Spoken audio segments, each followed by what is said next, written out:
I get really kind of bristly when I walk down the street and I see a fine, sexy brother with a white woman on his arm. It bothers me.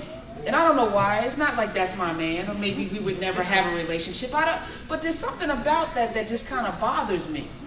So when Karen came to me with her book, and it's from a different perspective, as a black woman, I always hear my father's voice in my head, I remember when I brought home a young man, and he said, finally, someone that's my complexion, because my father's very, very dark skinned.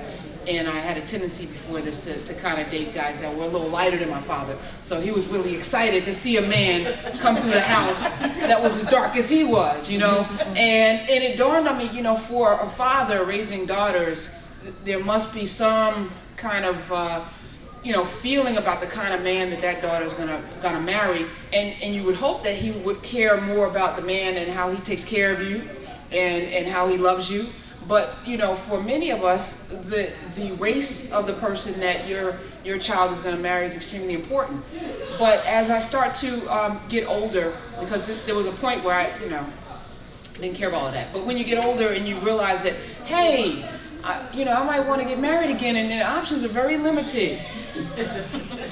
I mean, it's getting even more limited. And I guess I could come to high schools and be a cougar and train them up right, But even that, you start to look beyond the superficial in your relationship. So when Karen's book came, I said, as a publisher, first of all, I'm not going to discriminate, in terms of how I feel about something and not publish something because I don't agree with it. But there's a service that we also provide as a publisher, which is, we need to put books into the marketplace. Come on in and close the door. They're very loud and rude out there.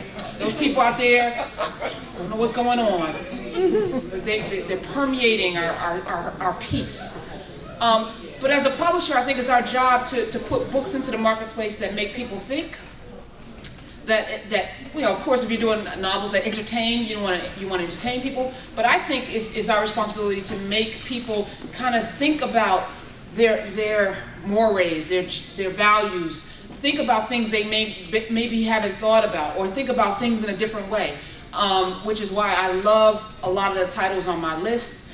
Why Black Men Love White Women. I love that book. It's a history of white supremacy in America. It's not about white women and black men. It's about something deeper. Stop being niggardly, which a lot of people have a problem with. And good. If you're not uncomfortable, you're not going to change. So I love that. And don't bring home a white boy. Don't bring home a white boy and other notions that keep us from marrying outside of our race. It's an important book because for 70% of black women in America, ooh, the pickings are slim. And we are like really, like if a brother's just out of prison, it's okay now. Used to be, standards really like, you breathing? Okay. It might be somebody. So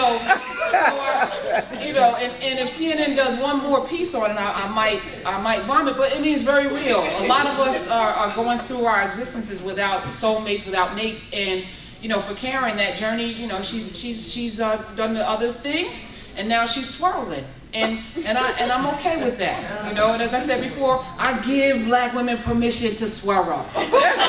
So, without further ado, because life is short. You got to be happy, and if you find somebody that you love, even if they are green, it's all right. So without further ado, I want to welcome Karen Folan, who's going to talk a little bit about her journey to writing this book, but also about the subject. And I want you guys to really, be frank with your questions and your comments, and don't be afraid, because I think that's what... Because I remember our very first conversation. It was a three-way between me and Karen and my agent. And she was talking about the title, and she was talking about the book and the direction and all that kind of stuff, and she said, personally, I think they're gross. Or something. Is that on camera? I'm sorry, I'm not trying to embarrass you. And I think that it's in keeping with what you just suggested to everyone, that there's a level of honesty that we don't quite want to get to about some of I didn't say gross. I said they smell funny. That's what you said. You're right. That's what you said. They smell funny. That's what it was. And of course, she's raised what I think is maybe the primary objection that so many women feel, that after slavery and the treatment of our great-grandmothers and our great-great-grandmothers and even our grandmothers in Jim Crow, it becomes very difficult to imagine, dishonoring that legacy by becoming involved with someone of another race. And I get that completely, because I had some of the same reactions on the way to writing this book, on the way to my own, I have to use this word, my own happiness. Because what happened was I had been married before to a man who looked like my father, a light-skinned black man who was 17 years older than I was. And I went the other direction, talking about going to the high schools and being a cougar. Well, I was having trouble meeting men my age. I was in my late 20s at the time. I was ready to be married. I was ready to have a family.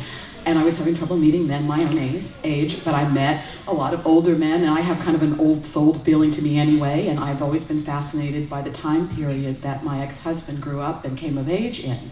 He was a very well-known artist in the early 70s, and briefly was a member of the Black Panther Party, and had just hung out with Roberta Flack and knew Muhammad Ali, and just all these people who I was like, oh wow, that's just cool stuff.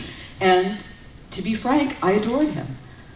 Unfortunately, sometimes that's not enough. And in this case, it ended up being a somewhat one-sided relationship, because I was always running around trying to please him and support him, and I wasn't feeling like I was getting a whole lot back. And sometimes that's just the way things end up working in a relationship. Still think he's a great guy, we have a beautiful daughter together. But the marriage did not last.